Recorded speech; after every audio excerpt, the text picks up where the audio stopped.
तशी 10,000च्या आतली पाहिली तर 984 आणि 10,000च्या वरचे धरले तर 6,026 काहीतरी.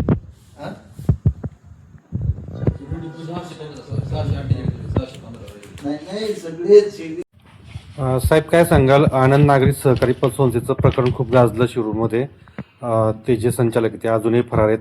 मात्र नवीन बॉडी आता तयार केली, संचालक बॉडी आहे. तर आज जी मीटिंग झाली ही कशा संदर्भात होती? हे जे सत्कार वगैरे झालेत सर्व संचालक बॉडीचे, तर काय सांगाल या संदर्भामध्ये? आनंद सहकारी पतसंस्थेमध्ये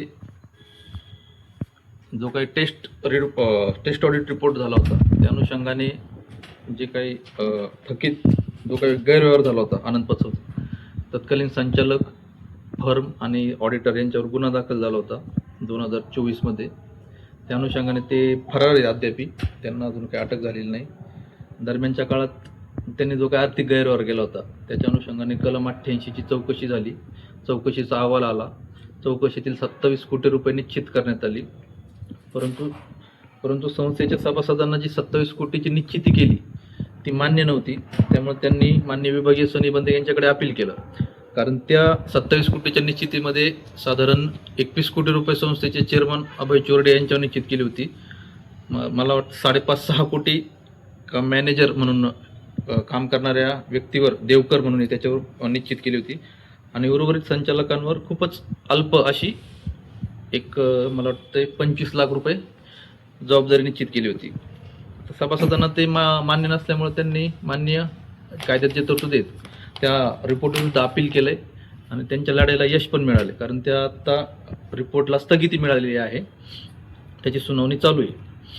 आणि दरम्यानच्या काळात मी, दीपक वराळ, सुभाष जैन साहेब आणि आमचे खेडकर साहेब, आमच्या तिघांची संस्थेचे सहकार कायद्यानुसार संस्थेचे संचालक मंडळ नसेल तर तिथं निबंधकाला प्रशासकाची नियुक्ती करावी लागते.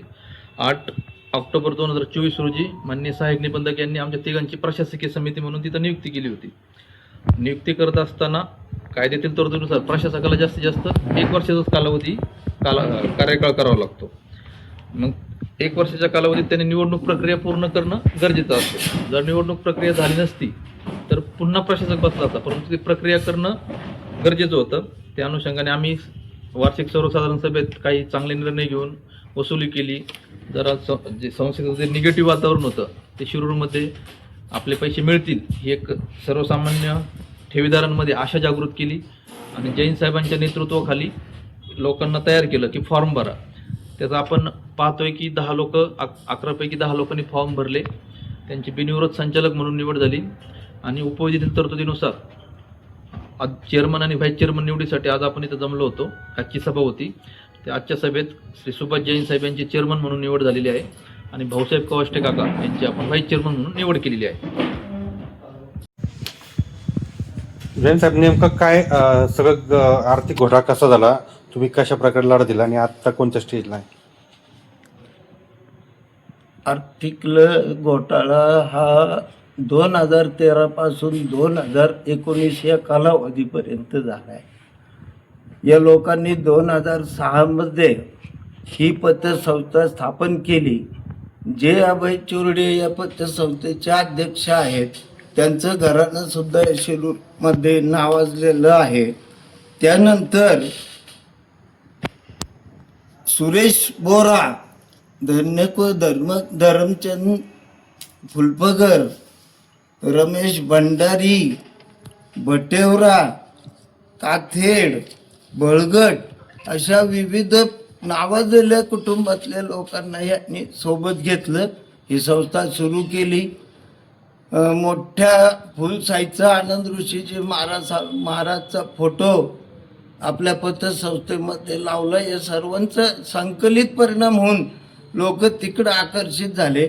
शिवाय त्यांनी त्या काळात जे व्याजदर मार्केटमध्ये चालू होते त्याच्या तुलनेत थोडं जास्त व्याजदर ठेवल्याने ही लोक आकृष्ट झाली आणि लोकांनी यांच्यावर विश्वास ठेवून पैसे ठेवले. माझी जेव्हा त्रिसदस्य समितीमध्ये निवड झाली त्यानंतर मला संस्थेचा ताबा मिळाल्यासारखं झालं. मला सगळे रजिस्टर पाहता आली, सगळी कागदपत्र पाहता आली सगळी अकाउंट चेक करता आली आणि माझ्या लक्षात आलं की हा एक पूर्वनियोजित फ्रॉड आहे. 2007 ते 2013 ही संस्था शिस्तीत चाललेली आहे. थोडेफार गैरशिस्तीचे प्रकार येत नाही असं नाही, पण 2013च्या अखेरीस जेव्हा 25 लाखाचं कर्ज यांनी मंजूर करून घेतलं आणि तेही कॅश क्रेडिट या प्रकारातलं, म्हणजे अगदी व्यवस्थित आपल्याला रोज पैसे भरता येतील, काढता येतील असा मार्ग त्यांनी निवडला. संस्थेचेच मालक असल्यामुळे आपल्या संस्थेला विनातारण 25 लाखाचं कर्ज घेतलं आणि नंतर ते CC खात्यामध्ये व्यवहार वाढवत 2019ला 9 कोटीपर्यंत ही रक्कम गेली. आता हे कमी पडलं की काय म्हणून 2015मध्ये त्यांनी त्यांच्या 10 लाखाच्या डिपॉझिटवर 10 लाखाचं ओव्हरड्राफ्ट अकाउंट दुसऱ्या फर्मच्या नावाने केलं. त्यावेळेला ती फर्म अशी तयार केलेली आहे की कर्ज आधी दिलं आणि फर्म नंतर तयार झाली. अशा गोष्टी घडत गेल्या. आता परिस्थिती अशी आहे की यांच्यावर FIR दाखल झालेली आहे. अभय चोरडिया, प्रवीण चोरडिया हे दोघं फरारी आहेत. अभय चोरडियाची पत्नी सविता चोरडिया हिला कोर्टाने 1 कोटी भरण्याचा आदेश दिला आहे. ती भरत नाही तोपर्यंत ती नवरा बायको दोघंही फरार आहेत. सनी चोरडिया हा त्यांचा पुतण्या अध्यक्षांचा हा इंटेरिम जामीनवर आहे. प्रवीण चोरडेची बायको आणि भाऊजही इंटेरिम जामीनवर आहेत. म्हणजे ही 6 चोरडे कुटुंबातली लोक आज हायकोर्टामध्ये उभी आहेत. कशासाठी? तर फक्त आमचे पैसे बुडवण्यासाठी. यांची जर पैसे द्यायची नियत असती तर हे समाजासमोर आले असते. समाजाने सुद्धा यांना सवलत दिली असती, ठेवीदारांनी सुद्धा मुदत दिली असती. परंतु यांना हे पैसे बुडवायचं डोक्यात आलेलं आहे. त्यांच्या पाप डोक्यामध्ये आलेलं आहे आणि हे पाप नष्ट करून लोकांचे पैसे मिळवून देण्यासाठी आम्ही हे संचालक मंडळ स्थापन केलेलं आहे. मला वाईट एका गोष्टीचं वाटतं, सहकार खात्यामध्ये उच्च पदावर काम केलेला मनुष्य निवृत्त झाल्यावर वकिली चालू करतो आणि असा मनुष्य सहकारी संस्थेतील ठेवीदारांचा विचार न करता, ज्यांच्यामुळं आर्थिक घोटाळा झालाय त्यांना संरक्षण देण्याचं काम करतो. काळा कोट घालून न्याय देण्याची शपथ घेणारे वकील अशा गुन्हेगारांच्या मागं उभे राहतात. याच गोष्टीचं वाईट वाटतं. परंतु आमची इच्छाशक्ती, आमच्या संचालकांची इच्छाशक्ती आणि ठेवीदारांचे आशीर्वाद याच्या जोरावर आम्ही या लोकांकडून पैसे वसूल केल्याशिवाय राहणार नाहीत. यांचे अनेक गुन्हे आहेत. सर्व गुन्हे जर बाहेर काढले किती वर्ष तुरुंगात बसते सांगता येत नाही.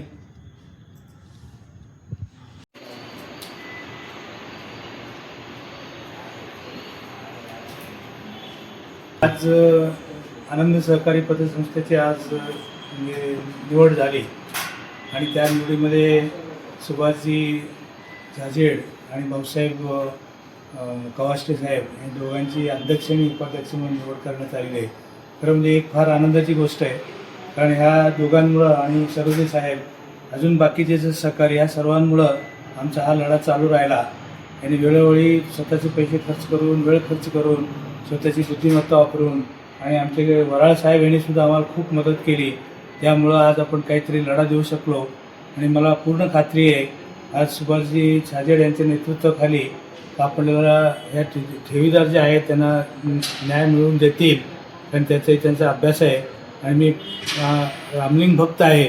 माझ्या देवावर विश्वास आहे आणि ह्या सर्व कामामध्ये भगवंत आपल्याला यश देईल आणि सर्व डिपॉझिटर्सचे जे पैसे आहेत ते त्यांना मिळवून देतील अशी मला आशा आहे.